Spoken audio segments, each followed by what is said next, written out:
മലയാളത്തിലെ പ്രിയപ്പെട്ട നടനാണ് ജനാർദ്ദനൻ.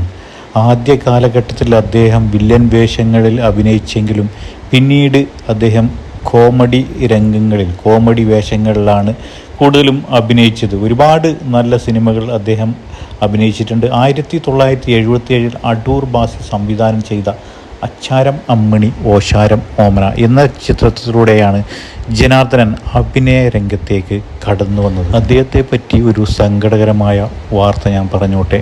നിലവിൽ അദ്ദേഹത്തിന് സിനിമകൾ കുറവാണ്.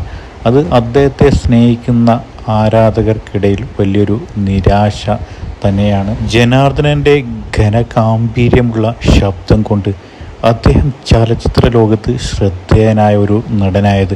പല മിമിക്രി താരങ്ങളും അദ്ദേഹത്തിൻ്റെ ഗാംഭീര്യം മിമിക്രി വേദികളിൽ അനുകരിക്കാറുണ്ട്. പ്രിയപ്പെട്ട ജനാർദ്ദനന് ഇനിയും ഒരുപാട് നല്ല സിനിമകളിൽ അഭിനയിക്കാൻ സാധിക്കട്ടെ എന്ന് നമുക്ക് എല്ലാവർക്കും പ്രാർത്ഥിക്കാം, ആശംസിക്കാം.